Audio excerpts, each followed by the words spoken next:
दोस्तों, स्वागत है आपका हमारे यूट्यूब चैनल पर। कैसे हैं आप सभी स्वस्थ रहिए, मस्त रहिए और हमारा यूट्यूब चैनल चंपा मिस ब्लॉग देखते रहिए।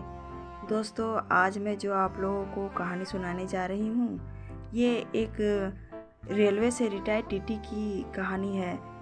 ये कहानी एक हास्य कहानी है। आप लोगों को बहुत मज़ा आने वाला है दोस्तों, इसलिए आप लोग इसे ध्यान से सुनिएगा और इसका मज़ा लीजिएगा।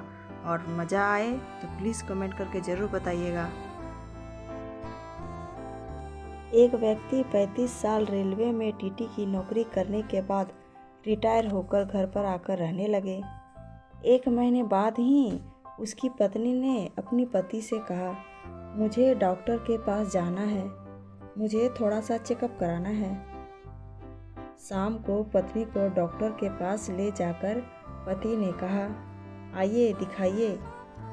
पत्नी ने रोनी सूरत बनाकर कहा, आप आगे आइए, मेरा तो बहाना था, दरअसल आपको दिखाना था। डॉक्टर साहब, पिछले 35 साल से ये रेलवे में टीटी रहे हैं। सप्ताह में 2 या 3 दिन घर पर रहते थे, बाकी दिन बाहर ही रहते थे। लगातार रेल यात्रा के वातावरण को सहते थे। अब रिटायरमेंट के बाद घर पर ही रहते हैं। रिटायरमेंट के बाद घर पर आते ही कमाल कर दिया है।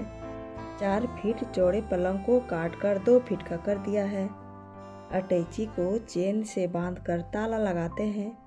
तकिया में हवा भरते हैं और चप्पल सिरहाने रखते हैं। कमरे का ट्यूबलाइट अलग हटा दिए हैं और उसकी जगह 0 वाट का बल्ब लगा दिए हैं। पिताजी से दहेज में मिले सोफ़ा सेट आधे दाम में बेच आए हैं। बदले में 2 सीमेंट की बेंच खरीद लाए हैं। बेडरूम में लगी पेंटिंग को अलग कर दिया है। उनकी जगह भारतीय रेल आपकी संपत्ति है, जंजीर खींचना मना है लिखवा दिया है। एक रात इनके पास आकर बैठी, इन्होंने पाँव मोड़े और कहा, आइए आइए, आराम से बैठिए। डॉक्टर साहब, बताने में शर्म आती है, पर आपसे क्या छिपाना है। इन्होंने मुझसे पूछा, बहन जी आपको कहाँ जाना है।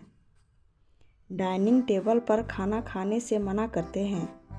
पूड़ियाँ मिठाई के डब्बे में और सब्जी को प्लास्टिक की थैली में भरते हैं। एक रात मेरे भाई और पिताजी आए। दोनों इनकी हरकत से बहुत लजाए। रात में भाई ने इनकी अटैची जरा सी खिसकाई। ये गुस्से में बोले, जंजीर खींचूं, चोरी करते हुए शर्म नहीं आई। सुबह सुबह बूढ़े पिताजी जल्दी उठकर नहाने जा रहे थे। बालकनी पर इनके पास वाली खिड़की से आ रहे थे। उन्होंने खिड़की से हाथ डालकर उठाया।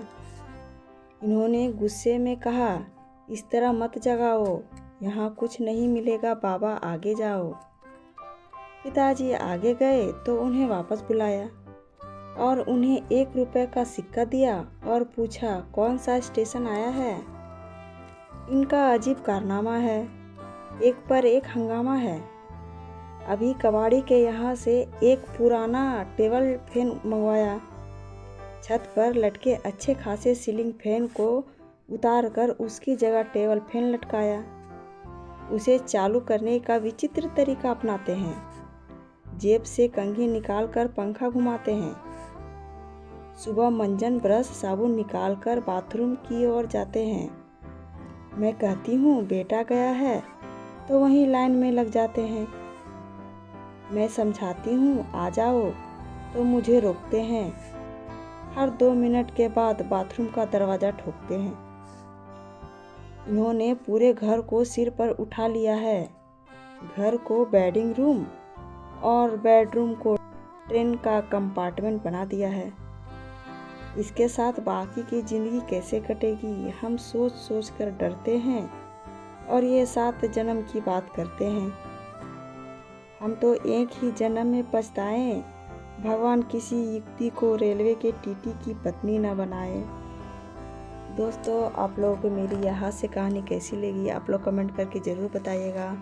दोस्तों, अगर आप लोग मेरे चैनल पर नए हैं तो प्लीज़ मेरे चैनल को सब्सक्राइब कर लीजिएगा। और आप सभी हंसते रहिए, मुस्कुराते रहिए और हमारे चैनल को लाइक एंड सब्सक्राइब करते रहिए। Thank you.